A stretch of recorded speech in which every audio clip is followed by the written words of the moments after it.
here today. And please know, as always, if you have at any time a question, feel free to either raise your hand, actually raise your hand, or digitally via Zoom, or feel free to ask any sort of question or participate in any way in the chat box off to the side. We love, love, love seeing your comments. So thanks for being here.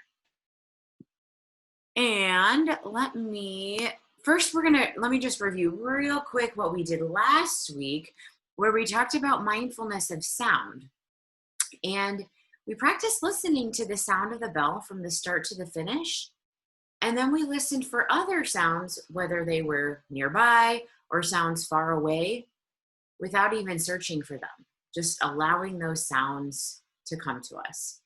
And then we also practice anchoring to the present moment by bringing awareness to the breath. So noticing where we could feel all of those sensations of the breath in the body. And noticing if maybe things felt pleasant or unpleasant or neutral. So we'll talk about that more today. We mentioned a little bit last week, but in mindfulness, we use what's called feeling tones. So noticing if certain things for us, if we experience them as pleasant, unpleasant, or neutral. So today we are going to be talking about mindfulness of emotions, so we can use these terms as we are describing emotions.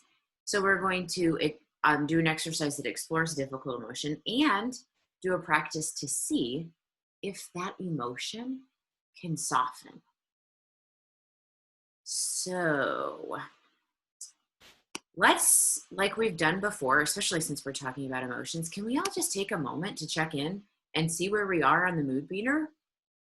Like, just take a moment to check in with yourself and notice if there's any emotions, thoughts, sensations you're experiencing. And then if you're experiencing those things, perhaps take it one step further and notice, how do you know you're feeling that way? Is there a certain way that you're feeling in your body that helps you know that you're feeling a certain emotion? So just take a moment to check in with yourself.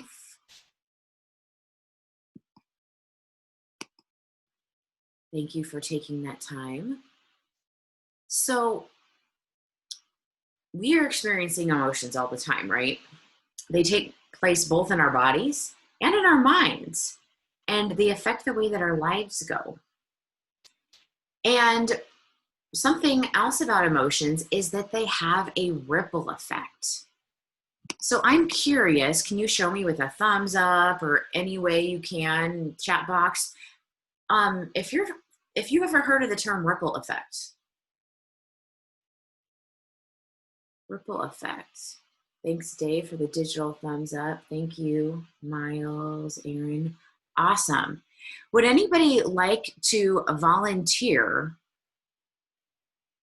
an explanation of what you understand the ripple effect means? What does ripple effect mean?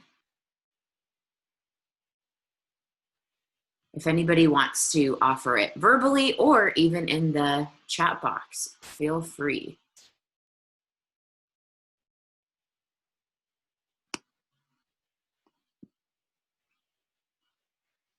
Well, hopefully you are thinking about it in your minds. And most of you showed me with a thumbs up that you are familiar with the term ripple effect, which is awesome. And I see that David just messaged in the chat box that one thing affects another, which affects another, and so on. So absolutely. A lot of times we think of ripple effect, if we're thinking about water and how that drop radiates out and has greater impact. So absolutely. One thing affects another and another. Awesome. So using that idea of a ripple effect in mind, we are going to think about that in terms of emotion. So the direction of a ripple effect is determined by whether the emotions we are experiencing are pleasant or unpleasant or neutral. So now we're going to do an exercise that brings mindfulness to our emotions to help us know what sort of ripple effects there can be when we're experiencing difficult emotions. So we know that, especially what's going on in our world recently, that all of us are experiencing some kind of strong emotion or another. So in order to do this, for a few moments, I invite you to close your eyes if that's comfortable for you. If it's not comfortable for you to close your eyes, you can just have a soft gaze that directs down in front of you on the floor about a few feet. So yeah, if you're not closing your eyes, just make sure that that gaze is still. And as your eyes are closed or your gaze is downward and still, think of a challenging experience or a difficult conversation that you've recently had with another person that caused you to have what you feel is an unpleasant emotion. So maybe not the biggest thing, like on a scale of 1 to 10, if 10 is the most extreme, maybe don't think of that something that's like a number 10 right now, but think of something that's more middle of the road that won't get you completely triggered right now. But so think of something that's more of a middle of the road kind of unpleasant experience that you've had with another person. And maybe think of what that person did that prompted you to do or to say or think something that wasn't very skillful, wasn't very pleasant. And then maybe it's something that stuck with you all day or even all week. And now, as you're sitting here, sometimes know that it can help if you place a hand on the area of your body that's letting you know what you're feeling. So, in other words, where in your body do you feel this tension from this emotion? So, maybe when you are experiencing this certain emotion, you can feel it as like pressure in your head or in your throat or tightness in your chest, or maybe as a feeling in your stomach. Just take a moment to notice where you feel that sensation in your body.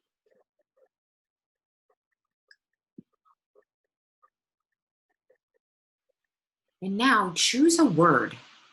Choose one word that best describes the emotion that you recall feeling when you were with that person. Just name that emotion. We know that if we can name it, we can tame it. So once you have noted what emotion that experience has caused you, see if you can recall where you felt that emotion in your body. Or maybe right now, as you're thinking about it, where do you feel that emotion in your body? So, any place. For me, sometimes it's tightness in the chest or like a feeling of a knot in the stomach, or maybe my face is getting really warm. Okay, thank you. And if your eyes were closed, go ahead and open your eyes. And I would love it if anybody would like to share of, was everyone able to name an emotion and how it felt? So you don't have to share with us, what was happening, what the situation was, but I would love it if you could all share just what the emotion was, like simply anger, jealousy, boredom, sadness. So if you would like to share either verbally or in the chat box what that emotion was, and then if you were able to, where could you feel that emotion in your body? Okay, so Hunter True said excitement. Okay, Hunter, where in your body can you feel that? Okay, thank you. Hunter says my chest. Awesome. I often also feel a lot of emotions in my chest. Okay, David says his emotion was confusion/frustration, and he could feel it in his face and his jaw. Great. I would love to hear from, let's see, Iker. How about you? What was that emotion? That emotion that felt unpleasant for you? So I think Eker was having some trouble. He may not have participated in the exercise because he was connecting and disconnecting. But Oh, I'll let him answer if he has more to add. awesome. Thanks. You are just know anyone, you're always welcome to type it in the chat box. Awesome. And Miles says confusion and felt it in the chest. Thank you all for sharing. Great examples. Okay. So using that, we're going to take this further. Just think a moment. Can any of you remember how that emotion affected you or your interactions for the rest of your day? Just think about that. Like, after that experience happened that was unpleasant with that other person, did that just stay with you for that time? Or did that experience last with you for minutes, hours, days?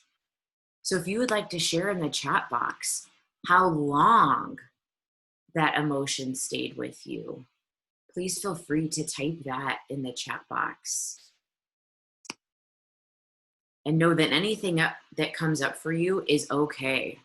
We are all humans, and experiencing these emotions is part of the human experience.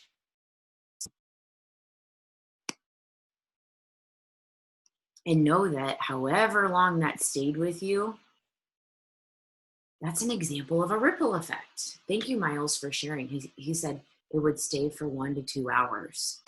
Thank you for sharing your example. So yeah, we know that sometimes they can stay with us for a really long time, even after we're away from that person.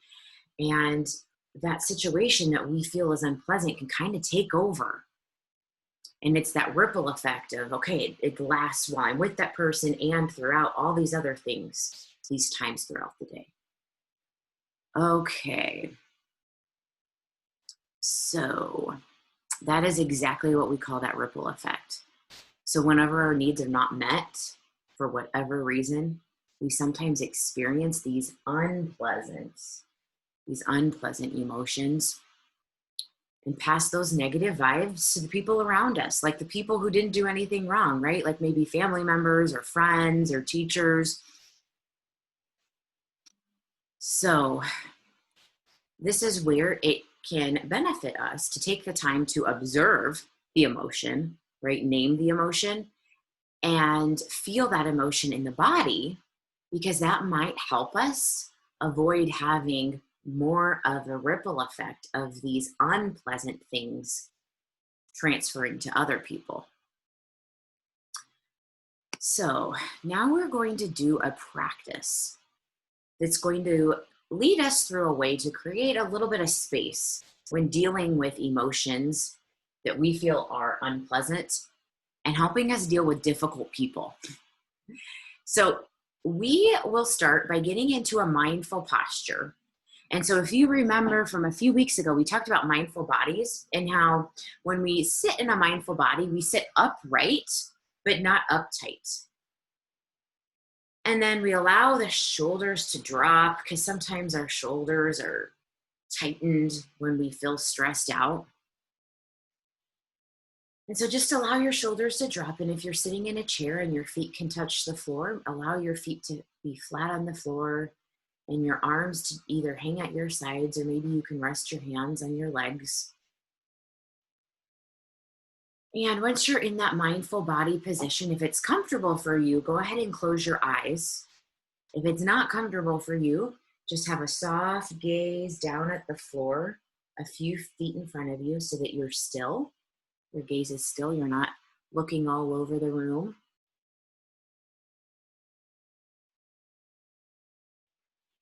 And begin by settling in and resting your attention on your breath. We've talked about before about where an anchor can be to help you keep your attention on your breath. So maybe for you, you feel your breath most strongly in one of your nostrils, or in your throat, or in your chest, or in your stomach. And now, with your eyes either in one fixed spot on the floor or your eyes completely closed, call to mind the person from the previous exercise that we did. This person that was part of this unpleasant emotion. And imagine this person here in front of you. And picture this person. And just notice how it feels when you bring this person to mind.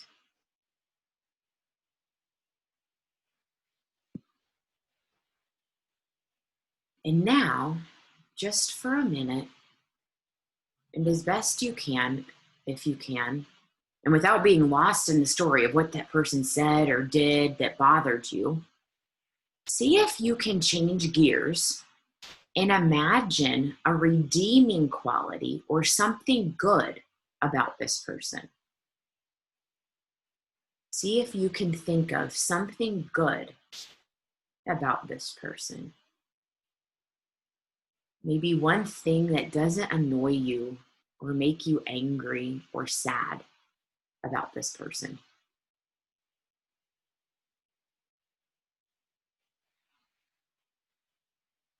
And now that you've thought of one thing that's maybe positive or good about this person, imagine spending a few minutes with that person. And then, from a compassionate place, ask this person, what's it like to be you?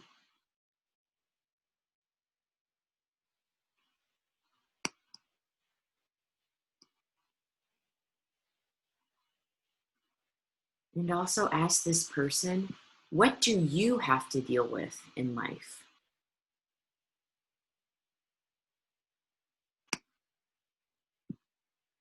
And just to yourself, notice, how does it feel as an emotion or feel in your body to be generous or compassionate in this way?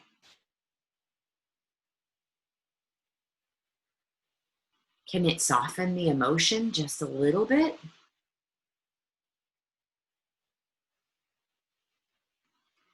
And what happens when you shift the focus by seeing this person in a different way and giving this person the benefit of the doubt?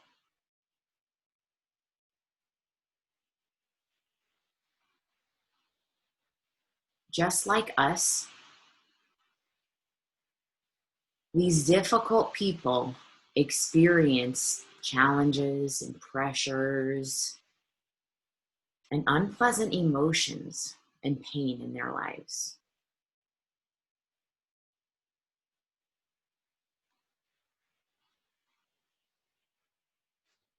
This exercise is an example of the power of shifting focus or changing how we see things. Perhaps changing just a little bit how we feel inside, which is an example of the ripple effect that we have in the world. We thought earlier about how long something negative or unpleasant lasted and can transfer to other people for minutes, hours, days. But it can also have that positive or pleasant ripple effect to others. So just notice how you feel in your body, what emotion you're experiencing, and see if you can feel any of sensations in your body.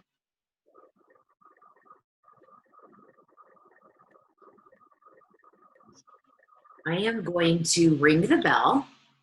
And when you can no longer hear the bell, go ahead and open your eyes if your eyes have been closed. And maybe even notice as I ring the bell if this sound sounds pleasant or neutral or unpleasant to you.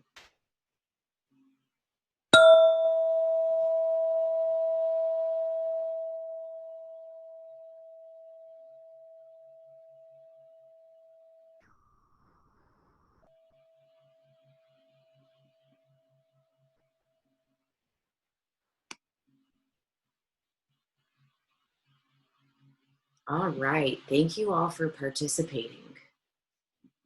This is brave mindfulness right here, facing things that feel unpleasant. It's very, very brave. So I would love to know from any of you, either sharing verbally or sharing in the chat box. You don't have to share it with us who the person was or what the unpleasant situation was. But I would like to know what it felt like in the body to think about something positive or think about something good about a difficult person. How did that feel for you? So please feel free to either share by speaking or share by typing in the chat box. How was that for you? Was it maybe easy? Was it maybe difficult? Did you feel something in your body when you were doing that? Like for me, sometimes when I change my perspective a little bit, some of that tension in the chest or that tightness goes away, and I can open up a little bit more. So I'd love to know for any of you, how was that experience for you?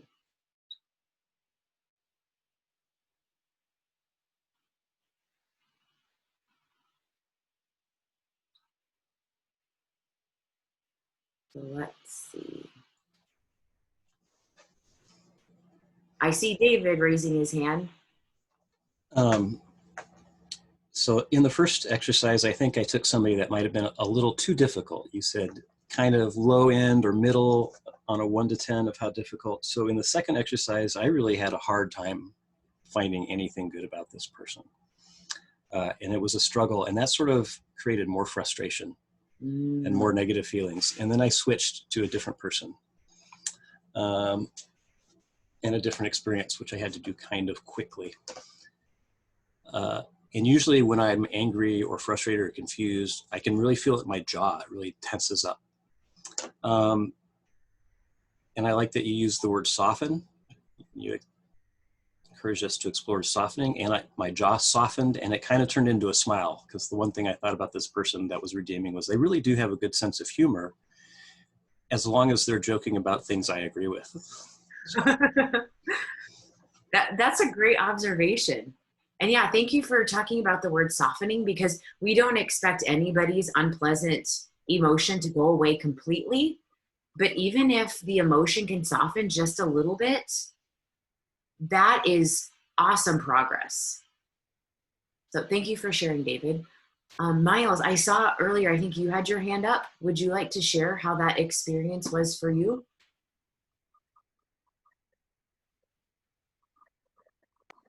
I mean, it was a helpful experience. Just like just calming myself down a little bit. It's like chilling out mentally, see what I have to do like in the future. It was like a good, you know, start in the morning. It made me think a little bit more.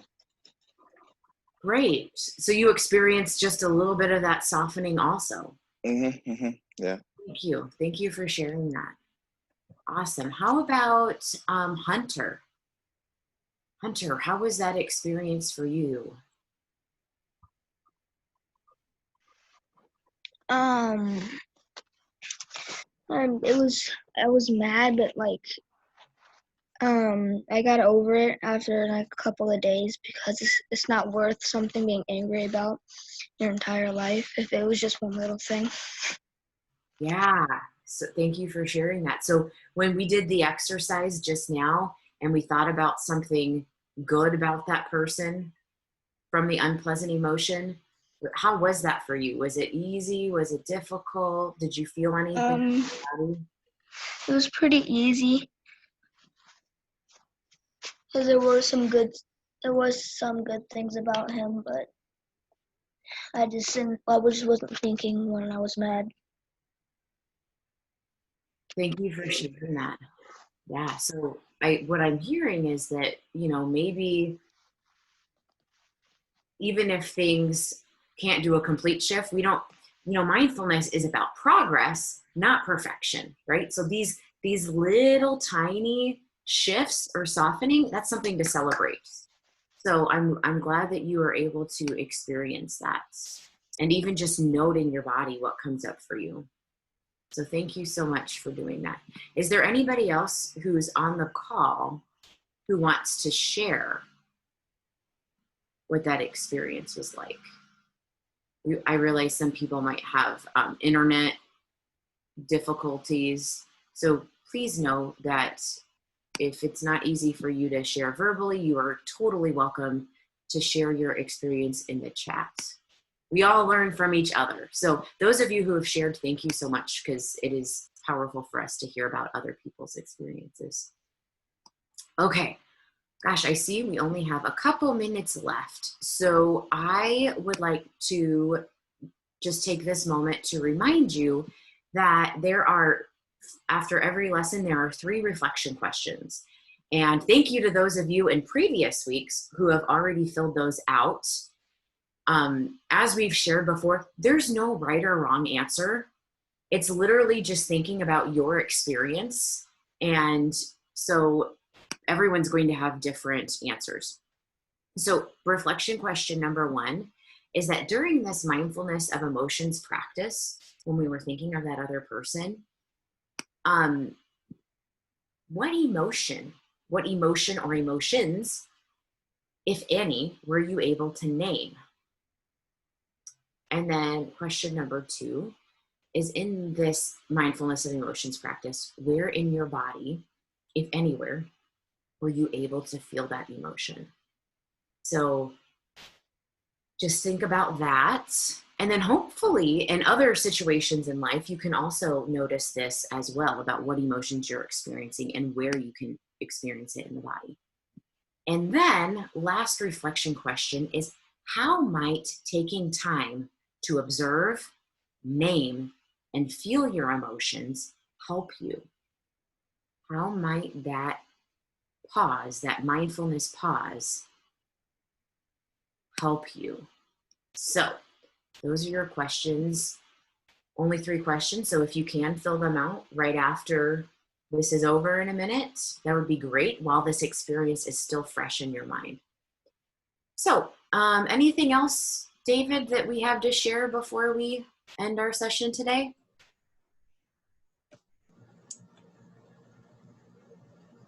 Not that I'm aware of. All right. I like to talk about things being useful. Sometimes if you think sometimes I kind of push back against help. I don't need any help, but it could be useful. Yes.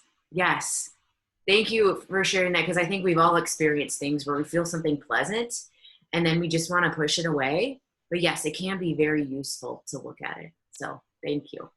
Well, it is 12:15. We've had 30 minutes. So thank you all for joining us. I hope that we see you next week. Aaron has a message that he typed, so I'll read that real quick. He says, my understanding is that the mindfulness lets us directly know what is happening, and we can see what is changing or not. Usually an emotion will change when we stop to notice how it feels in the body, but sometimes not. So just to watch it. Yeah, very powerful. So thank you. So that emotion might feel really, really extreme for a minute or two, but as we use that word soften, we might experience it soften. If not, we can just watch it. So hopefully you can do that throughout the next week. Thank you in advance for filling out the reflection questions, and we will see you next Monday. Thanks so much for joining us. Thanks, Katrina. Thanks, everybody.